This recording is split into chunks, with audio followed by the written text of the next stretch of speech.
ಹೆಸರಾಗಿತ್ತು? ಅಮ್ಮ, ನಾ ಮಲ್ಕೊಂಡಿರ್ಬೇಕಾದ್ರೆ ಹೊರಗಡೆಯಿಂದ ಏನೋ ಕೇಳಿಸ್ದಂಗಾಯ್ತಮ್ಮ. ಅದಕ್ಕೆ ನಾ ಹೊರಗಡೆ ಹೋಗಿ ನೋಡ್ತೇನೆ. ಅಮ್ಮ, ಹಟ್ಟಿಂದ ನಮ್ಮ ಪುಟ್ಟ ಕಪಿಲ ಉಂಟಲ್ಲಮ್ಮ, ಪಾಪ ಹಸಿವಾಗ್ತಿತ್ತು ಕಾಣ್ತದೆ. ಅಂಬೆ ಅಂಬೆ ಅಂತ ಕರಿತಿತ್ತು. ಅದಕ್ಕೆ ಅದ್ರಾಗ ಬಿಚ್ಬಿಟ್ಟೆ. ಅದು ಆಗಮ್ಮ ಅದ್ರ ಅಮ್ಮನ ಬಳಿ ಹಾತ ಹೋಯ್ತಮ್ಮ. ಹಗ್ಗನೆ ಬಿಚ್ಬಿಟ್ಟೇನೋ ಕಂದ? ಹಗ್ಗನೆ ಬಿಚ್ಬಿಟ್ಟೆ. ಇನ್ನು ಹಾಲನ್ನೆಲ್ಲ ಕರುಣೆ ಕುಡಿದ್ಬಿಡಲ್ವಾ? ನಿನಗೆ ಏನ್ ಪುಟ್ಟ ಕೊಡೋದು ನಾನು? ನಂಗೆ ಬೇಡ ಅಮ್ಮ, ಅದು ಪುಟ್ಟದಲ್ಲ, ಅದೇ ಕುಡಿಲಿ. ಸರಿ, ಒಳ್ಳೆ ಗೋಪಾಲನೆ. ಅಮ್ಮ ಸರಿ, ಆಮೇಲೆ ಎಲ್ಲಿಗೆ ಹೋಗಿದ್ದೆ?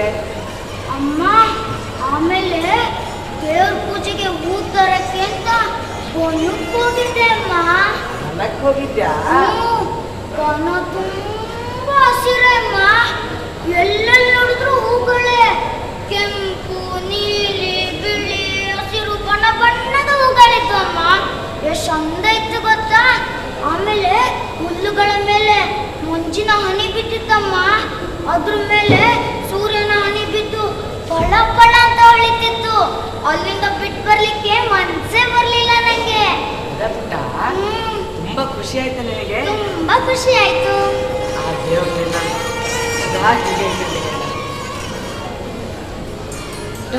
ಅಮ್ಮ, ಸರಿ, ದೇವ್ರ ಪೂಜೆಗೆ ಹೂ ತಂದೆ ತಾನೆ? ಅಮ್ಮ, ದೇವ್ರ ಪೂಜೆಗೆ ಹೂ ತರಕ್ಕೆ ಗಿಡದ ಬಳಿ ಹೋಗಿದ್ದೆ ಅಮ್ಮ.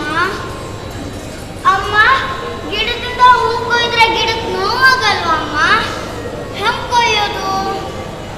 ಅಮ್ಮ, ದೇವ್ರ ಪೂಜೆಗೆ ಹೂ ಬೇಕೇ ಬೇಕಾ ಅಮ್ಮ?